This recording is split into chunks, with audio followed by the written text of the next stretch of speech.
پاکستان میں پہلے بھی ایک دفعہ یہاں عرض کر چکا ہوں کہ اسٹریٹجیکلی اس کی لوکیشن بہت اہم ہے. یہ ساؤتھ ایشیا کا وہ ملک ہے جو 5-6 ارب انسانوں کی کنیکٹیوٹی کا ہب ہے.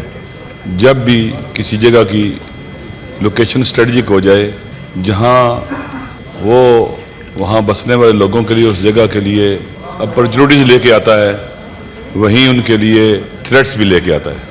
طاقتور لوگ چاہتے ہیں کہ اس جگہ پر اپنا کنٹرول حاصل کر لیں اور پھر وہاں کے جو فائدے ہیں وہ اٹھائیں، یہاں تک کہ جو وہاں کے باسی لوگ ہوتے ہیں ان بیچاروں کو وہاں سے تتر بتر کر دیا جاتا ہے.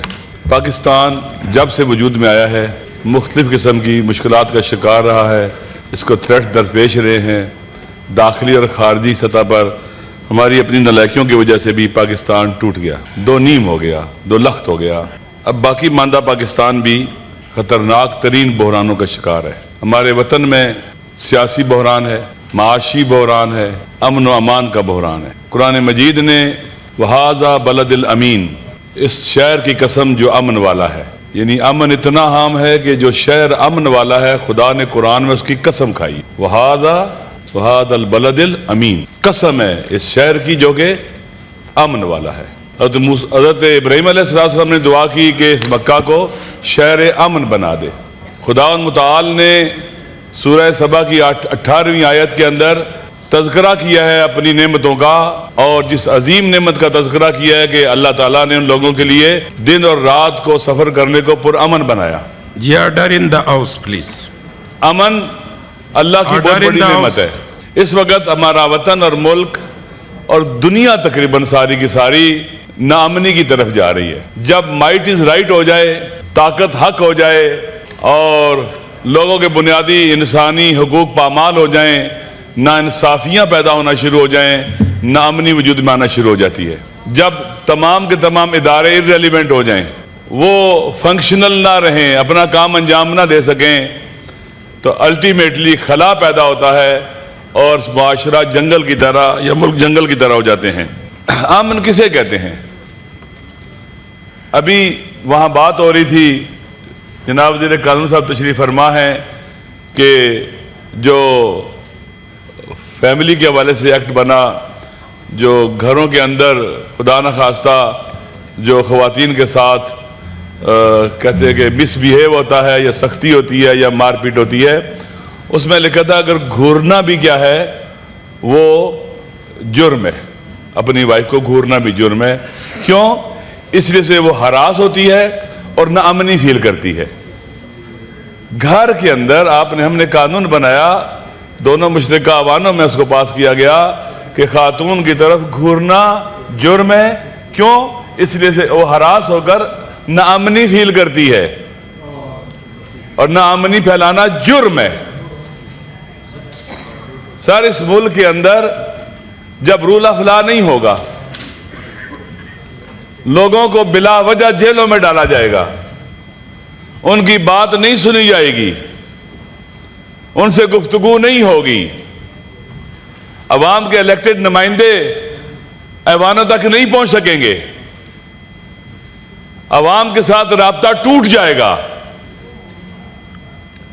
تو پھر اس صورت میں بحران گہرے ہوتے چلے جائیں گے اور ان کا حل کرنا مشکل ہو جائے گا. میرا ایک سوال ہے آپ کے توسط سے، میں نے خود اس کی فوٹیج دیکھی ہے جو کوئٹہ میں ہوا ہے. میری دعا ہے جو بے گناہ لوگ مارے گئے ہیں، شہید ہوئے ہیں، ہمارے جوان، ہمارے بچے جو امن کے لیے خالق کائنات انہیں جنت میں جگہ دے، ان کے پسماندگان کو صبر دے اور زخمیوں کو شفائے کامل و عاجل دے. سوال میرا یہ ہے کہ وہ ریڈ زون تک آئے. آپ نے بھی کوئٹہ دیکھا، آپ کوئٹہ کے رہنے والے ہیں، میں بھی وہاں پر تقریباً ارلی 80 سے لے کر جاتا رہا ہوں، وہاں رہتا بھی رہا ہوں، مہینہ 20 دن. کوئٹہ شہر کو پرانا جانتا ہوں، واقف ہوں وہاں سے. شہر تک وہ لوگ آ گئے، دندناتے پھرتے رہے 3-4 گھنٹے، مختلف اضلاع کے اندر آئے. یہ جو سیکورٹی بریچ ہوئی ہے، کسی کا قصور ہے اس کے اندر؟ کوئی جواب دہ ہے اس کے اندر؟ آخر وہاں جو میں نے فوٹیجز دیکھی ہیں، بینک کو اڑا رہے ہیں اور لوگ وہاں خوش ہو رہے ہیں، کوئی روک نہیں رہا ہے ان کو. کیوں ایسے ہو گیا ہے؟ ہم یہاں کیوں پہنچے ہیں؟ ایک ٹرین کا ایکسیڈنٹ ہو جائے تو مہذب ممالک کے اندر وزیر ریلوے استعفیٰ دے دیتا ہے. حوادث اگر خدا نہ خواستہ کسی نااہلی، نالائکی، انکمپیٹنسی یا مثال کے طور پر رونما ہو جائیں جو نہیں ہونے چاہیے تھے، تو جو ذمہ دار ہوتے ہیں وہ کم از کم اپنے سے ہی کہتے ہیں میں مستعفی ہوتا ہوں. اتنے بڑے حادثات ہوئے بلوچستان کے اندر، کبھی کسی نے استعفیٰ دیا ہے؟ کبھی کسی کی اکاؤنٹیبلٹی ہوئی ہے؟ کسی سے پوچھا گیا کہ یہ کیوں ہوا ہے؟ بتلایا گیا ہے، اب مجھے نہیں پتا، بہتر جانتے ہیں کہ سالانہ بلوچستان کے اندر سیکیورٹی کے اوپر 80 ارب روپیہ خرچ ہوتا ہے. 80 ارب روپیہ خرچ ہوتا ہے. یہ کیوں ایسے ہو رہا ہے؟ کہا جاتا ہے شام کے بعد رات کو حکومت کی ریٹ نہیں ہوتی شہروں کے اندر. وہاں پر ریٹ نہیں ہوتی، رات کو کوئی سفر نہیں کر سکتا، اس طرح سے مشکلات کھڑی ہیں وہاں پر. تو یہ کیوں ہے؟ پھر جب اتنا بڑا حادثہ ہوا، آپ کو یاد ہوگا کہ جب ابھی ہم بیٹھے ہوئے تھے تو ہمارے ایک بزرگ بات کر رہے تھے، ٹوینز ٹاور پہ اٹیک ہوا تو تھوڑی دیر کے بعد پورے امریکہ میں یہی خبر جاری تھی کہ امریکہ انڈر اٹیک. جب 3-4 گھنٹے بلوچستان میں حملہ تھا، ہمارے عوام ٹی وی چینل کے اوپر کیوں نہیں اس طرح سے دکھایا گیا؟ ہم کرکٹ کے پیچھے لگے ہوئے ہیں اور چیزیں، ہماری پرائرٹی کدھر ہیں؟ عوام کو اگر ہم باخبر نہیں رکھیں گے، اپنے ساتھ نہیں رکھیں گے تو کیسے ان بحرانوں کا مقابلہ کریں گے؟ ہماری ترجیحات کہاں پر ہیں؟ ہم بالکل جیسے سمجھتے ہیں کہ ایک آدمی کا بے گناہ کا قتل تمام انسانوں کا قتل ہے، قرآن کہتا ہے. لیکن ہمارے لیے انسانی جانیں کیوں اتنی غیر اہم ہو جاتی ہیں؟ ہم کہتے ہیں 150 انسان مارے گئے ہیں، یہ کہا جا رہا ہے. تو اتنا بڑا المیہ ہوا ہے، کہیں سوگ نظر آتا ہے، کہیں وطن کے اندر افسوس نظر آتا ہے کہ ہم سوگ کا اعلان کرتے ہیں ملکی سطح کے اوپر، 2 دن 3 دن، ایک دن ہمارا پرچم سر میں گوں رہے گا، ہم غم میں ہیں، ہم عذاب میں ہیں. کیوں اس طرح سے بے توجہی ہے؟ میرے خیال میں جن لوگوں کی وجہ سے بھی، کیا یہ بائی ڈیزائن تھا یا انکمپیٹنسی تھی؟ دونوں صورتوں میں جرم ہے، اور لوگوں کو اس کا حساب لینا چاہیے، ان سے پوچھنا چاہیے، سزا دینی چاہیے. کیوں ایسے ہوا ہے؟ ایک جگہ نہیں، 2 جگہ نہیں، کسی مخفی علاقے میں نہیں، کسی پہاڑ میں نہیں، شہروں کے اندر ہوا ہے. کئی شہروں کے اندر میں نے سنا ہے کہ تقریباً 45 پوائنٹس پر اٹیک ہوا ہے. وہ آئے ہیں، مارے گئے، وہ مرنے آئے تھے. دنیا کو اپنا پیغام پہنچا دیا ہے کہ ہم یہاں مطمئن نہیں ہیں. اس سے پہلے کہ یہ کارروائی ہوتی روکا جاتا. یہ ہماری نیگلیجنسی بھی ہے، ہماری کوتاہیاں بھی ہیں، ہماری نالائکیاں بھی ہیں. ہونا تو یہ تھا کہ چیف منسٹر استعفیٰ دیتے، وزیر داخلہ استعفیٰ دیتا، اور لوگ بھی جو ذمہ دار استعفیٰ دیتے کہ ہم نہیں چلا سکے. خالی رونا کافی نہیں ہے. آپ کی ڈیوٹی رونا نہیں ہے، آپ کی ڈیوٹی ریٹ کو بحال کرنا ہے حکومت کی.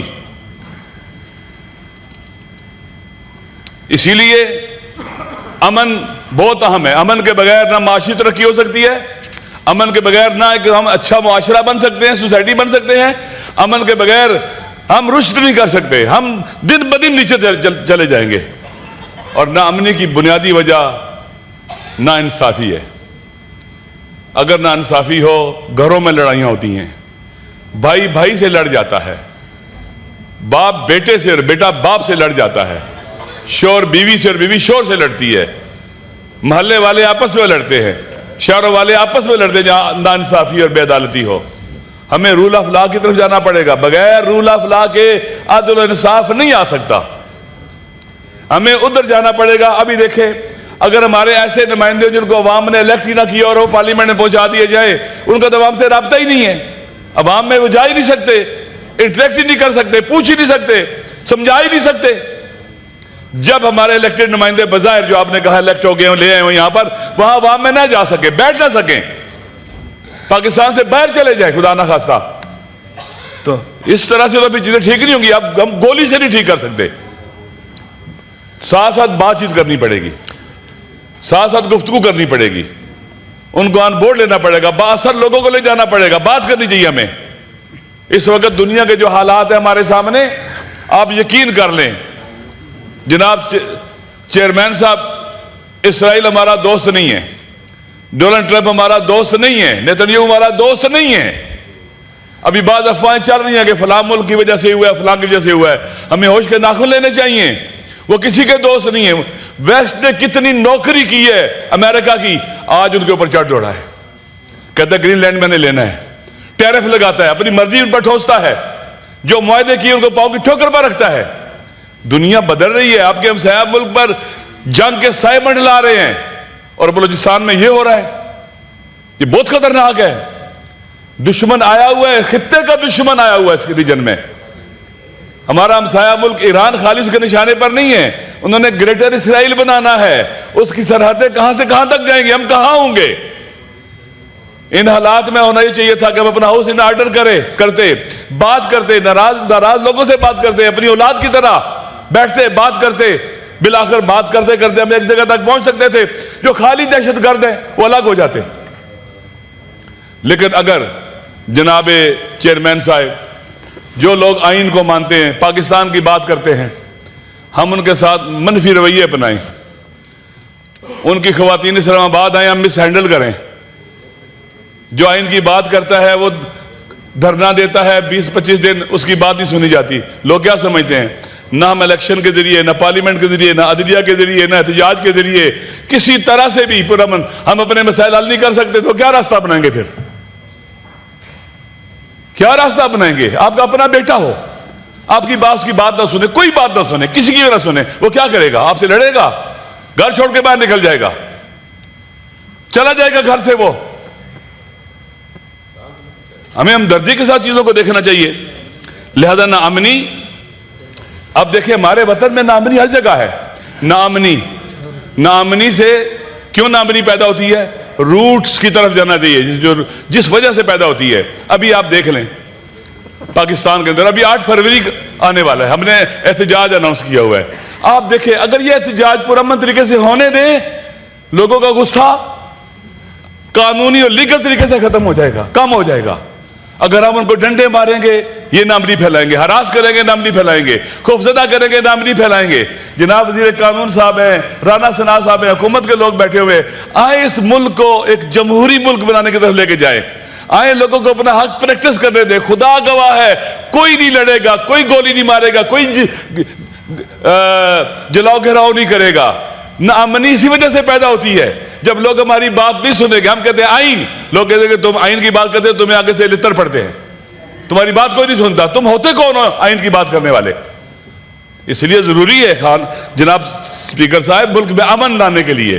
بلوچستان کے بھی حالات ناامنی کیوں پیدا ہوئی ہے؟ ناانصافیوں کی وجہ سے پیدا ہوئے ہیں. اسپیکر کے لفظ سے سردار ایاز صاحب ناراض ہو جائیں گے. چیئرمین صاحب, ناامنی ہمارا علاقہ گجر خان میں ہے, وہاں آج سے کئی سال پہلے گیس نکلی تو سب سے پہلے علاقے کے لوگوں کو ملی. آپ کوئی تجاویز بھی دے دیں؟ کرتا ہوں, تجاویز دینے لگا ہوں. سب سے پہلے علاقے کے لوگوں کو ملی, سوئی میں گیس نکلی ہے. کب ملی لوگوں کو؟ یہ ناانصافیاں ہیں یا نہیں ہیں؟ وہاں سے اللہ نے جو ثروت سرمایہ رکھا ہے, وہاں کے لوگ اس سے محروم رہے اور پورا پاکستان استفادہ کرے. اس سے غصہ پیدا ہوتا ہے, ناانصافی پیدا ہوتی ہے, لوگ ناراض ہوتے ہیں. پھر آہستہ آہستہ بات کہاں تک؟ لڑائی تک پہنچتی ہے. اور دشمن بھی ہمارے چاروں طرف بیٹھا ہوا ہے, وہ بھی استفادہ کرتے ہیں ہمارے گھر کی لڑائی سے. اس لیے ضروری ہے کہ عمران خان صاحب دیکھیں, ان کے ساتھ ایسے بیہیو نہ کریں. اگر آپ چاہتے ہیں کہ اس ملک کے اندر لوگوں کو ہیل کرے, اکٹھے ہوں ان بحرانوں کے مقابلے میں, اس ناامنی کے مقابلے میں اکٹھے ہوں, خدا کے لیے وہ پاکستان کا لیڈر ہے, وہ سیاستدان ہے, یہ سیاستدان بیٹھے ہوئے ہیں. ایک دوسرے کا سیاستدان ایک دوسرے کو تباہ نہ کریں, ایک دوسرے کی زندگی کے ساتھ نہ ہم کھیلیں. دیکھیں وہ بیمار ہوئے ہیں, 90% لوگ, میرا ایمان ہے, باور کر, میری یقین ہے کہ اس کے ساتھ ہیں. اب بیمار ہوا ہے, ہونا کیا چاہیے تھا؟ اس کے گھر والوں کو, اس کے ڈاکٹرز کو رابطہ کرنا چاہیے تھا, اس کا علاج کرانا چاہیے تھا. آپ نے کیا کیا؟ 4-5 دن تو پہلے کہتے رہے کوئی ہے ہی نہیں ہے, وہی نہیں ہے. پھر 5ویں دن وزیر اطلاع صاحب کہتے ہیں جی کہ ہاں بیمار ہوئے ہیں. ان کے ڈاکٹر عاصم یوسف ہیں, ان کے پرسنل ڈاکٹر ہیں. 14-16 مہینے ہونے والے, ان کے اپنے ڈاکٹر سے چیک اپ نہیں کیا. ہائی کورٹس نے آرڈر کیے ہوئے کہ ان کے اپنے ڈاکٹر سے چیک کروائیں. یہ کیوں ایسے ہو رہا ہے؟ کیا ہم بے بس ہیں؟ کیا ہم پیرالائزڈ ہیں؟ میری حکومت کے بزرگوں سے گزارش ہے کہ ان مسائل میں آگے بڑھیں, چیزوں کو ٹھیک کریں تاکہ لوگ ہیل ہوں. لا تعلق نہ ہو جائیں، یہ نامنیاں وہاں سے لے کر پنجاب میں، پنجاب سے پھر جگہ نہ پھیلیں. اس لیے ضروری ہے Order in the house, please. Please, لہذا ضروری ہے کہ بھی دیکھیں سندھ کے اندر لوگوں کو اٹھایا جا رہا ہے، پنجاب میں ہراس کیا جا رہا ہے. 8 فروری کو مہربانی کرے انہیں کہے، میں ان سے عرض کرتا ہوں کہ پاکستان میں پرامن احتجاج ہونے دیں. اس سے آپ کی سافٹ پاور بڑھے گی، دنیا میں آپ کا امیج بہتر ہوگا اور پاکستان کا امیج بہتر ہوگا اور ہم بہتری کی طرف جائیں گے. اگر آپ ماریں گے نامنی پیدا ہوگی، ہراس کریں گے نامنی پیدا ہوگی، جعلی FIR کاٹیں گے نامنی پیدا ہوگی، غصہ پیدا ہوگا. خلاف قانون بھی ہے، خلاف آئین بھی ہے اور قرآن و سنت کے بھی خلاف ہے. آپ جس کرسی پر بیٹھے ہوئے ہیں یہ مالک نہیں ہے، ہم اس کے جہاں بیٹھے ہیں. حاکمیت اقتدار اعلیٰ اللہ کا ہے، اللہ مالک ہے. ہمارے پاس یہ آپ کے پاس امانت ہے. اگر اس طرح سے اس کو نہیں چلایا جائے، اداروں کو، اختیارات کو، وزارت کو نہ چلایا جائے جیسے اللہ چاہتا ہے، کوئی ہم امانت کے اہل نہیں ہیں. یہ ہمارے ہاتھ سے چلی جانی چاہیے. لہذا ضروری ہے کہ سب سے پہلا کام عدل کرنا ہے. نام اللہ کے لکھے ہوئے آپ کے سر پر، عدل کریں. عدل کیسے ہوگا؟ رول آف لا کے ذریعے ہوگا، قوانین پر عمل کرنے کے ذریعے ہوگا. لہذا ضروری ہے کہ ہم جناب والا رول آف لا کی طرف جائیں آپ کے توسط سے. پھر اسی طرح سے آپریشن کر رہے ہیں اپنے اورکزئی میں، خیبر میں. میں اس اجلاس میں موجود تھا. علامہ صاحب اور معزز ممبران نے بھی بات کرنی ہے. آپ نے اگر سارے مسئلے آج ہی امن کی بات کر رہا ہوں تاکہ یہ بات کے لیے بھی چھوڑ دو، تاکہ یہ آگ پھیلے نہیں. پلیز پلیز سر، میں کہہ رہا ہوں کہ باقی جواب بھی دیں گے. میں جواب کے لیے نہیں بات کروں. جمہوریت ہے کہ آپ تقریر کسی پر ٹاؤٹ نہیں کیا ہے. میں واقعہ خدا جانتا ہے، میں جرم سمجھتا ہوں کسی کی اہانت کرنا، توہین کرنا نہیں کرتا ہوں. پلیز سن لیں، وہاں کی ساری پارٹیوں نے کہا ایسے آپریشن نہیں ہونا چاہیے. ٹھیک ہے، آپ ان کو آن بورڈ لیں، بات کریں. لوگ جب تک عوام ساتھ نہیں دیں گے کوئی بھی مسئلہ حل نہیں ہوگا. اور آپ کے ہر فیصلے کا جو بوجھ ہے وہ عوام اٹھاتے ہیں. اگر غربت ہے تو عوام، نامنی ہے تو عوام، بحران ہے تو عوام، کچھ بھی ہو اس کا بوجھ عوام اٹھاتے ہیں. غریب عوام اٹھاتے ہیں، اکثریت وہی اٹھاتے ہیں. لہٰذا عوام کو ہیل کرنے کی ضرورت ہے، ریلیف دینے کی ضرورت ہے، تاکہ جو کوئٹہ میں مسئلہ ہے ہوا ہے عوام ریلیونٹ نہ ہو، اس سے الگ تھلگ نہ ہو. اس سے آپ اکاؤنٹیبل اپنے آپ کو بھی سمجھیں، اقدامات کریں. جنہوں نے نالائقی کی ہے ان کو باقاعدہ سزا دے اس کی. ایک بات آخری مجھے کرنے دیں آپ کی اجازت سے، کیونکہ یہ بھی اہم مسئلہ ہے غزہ کا. غزہ جانا، ڈونلڈ ٹرمپ کی والی کشتی پر بیٹھ کر جس کی ڈرائیونگ سیٹ پر ٹرمپ اور نیتن جانا، یقین کریں یہ تباہی و بربادی کا راستہ ہے. پاکستان کے عوام میں سخت بے چینی ہے. یہ جو خبریں آ رہی ہیں، اللہ کرے جھوٹ ہو کہ ہماری آرمی بھی وہاں جا رہی ہے. نہ جائیں وہاں پر. کل 36 غزہ کے لوگ انہوں نے فلسطین مارے ہیں. کل مارے، اسرائیل مار رہا ہے، کوئی اس کو نہیں روک رہا ہے. اسی ڈونلڈ ٹرمپ اور اس کی حکومت نے دیکھیں کتنی دفعہ ویٹو کیا ہے جنگ بندی کو وہاں پر. اس لیے ضروری ہے غزہ نہ جائیں. اور پاکستان کے اندر باقاعدہ ایک امن کانفرنس ہونی چاہیے. پورے پاکستان کے 4-5 صوبوں کے لوگوں کو بلانا چاہیے، بٹھانا چاہیے. سب سٹیک ہولڈر کو بٹھائے اور بیٹھ کر مشترکہ ان کیمرہ ان کے سامنے چیزیں رکھے. پارٹیز کی لیڈرشپ کو بلائے، سب بیٹھے اور اس کے مطابق فیصلے کریں. پھر پورے ملک اس بحران سے نکالنے کے لیے انہیں ان کیمرہ بریفنگ دیں. پارلیمنٹ کو اس طاقت کا سرچشمہ بنائیں، پارلیمنٹ میں چیزیں لے کے آ جائیں. جیسے غزہ کی وہاں جانا پارلیمنٹ میں نہیں لے کے آئے آپ، تو اس سے مسائل پیدا ہوں گے. کون ذمہ دار ہوگا؟ وہ ذمہ دار ہوں گے جو لے کے جا رہے ہیں، وہ تباہی کے ذمہ دار ہوں گے. کل لوگ ان سے پوچھیں گے، ان کے گریبان میں ہاتھ ڈالیں گے. پھر پارلیمنٹ کو بائی پاس نہ کیا جائے. میری گزارش ہے یہاں حکمران بیٹھے ہوئے ہیں، پجری پر دوست بیٹھے ہوئے ہیں، اس موجودہ ملک کے اندر ناامنی کے حوالے سے پورے ملک کی سطح کے پارلیمنٹ کا اجلاس بلائیں، کانفرنس بلائیں، سب سٹیک ہولڈر کو بلائیں تاکہ مشترکہ طور پر پاکستان کو بحرانوں سے نکالنے کے لیے پلاننگ کریں اور ہم آگے بڑھیں. یہی واحد راستہ ہے. اکیلے حکومت یہ کام نہیں کر سکتی. بلوچستان میں صاحب نے ہمارے اور ملکوں کے اندر اور بھی صوبوں میں صاحب نے اکیلے معاشی بحران حل نہیں کر سکتے، اکیلے سیاسی بحران حل نہیں کر سکتے. ہمیں واپس آنا پڑے گا فری اینڈ فیئر الیکشن کی طرف، رول آف لا کی طرف، پارلیمنٹ کو طاقت کا سرچشمہ بنا کر آئین کی سپریمیسی کی طرف، اور پاکستان کے عوام کو ان کے ناز اٹھائیں. ہم وہ ہمارے لاڈلے بچوں کی طرح ہوں. ہم ان کو کوئی آسیب نہ پہنچائیں، کوئی تکلیف نہ پہنچائیں. جیسے اپنے بچے کے پاؤں میں کانٹا چبھے تب تڑپ اٹھتے ہیں، ایسے ہی تڑپے اپنے عوام کے لیے، ان غریبوں کے لیے. اللہ بھی ہماری مدد کرے گا، ان کی دعائیں بھی ملیں گی اور پاکستان آگے بڑھے گا. شکریہ.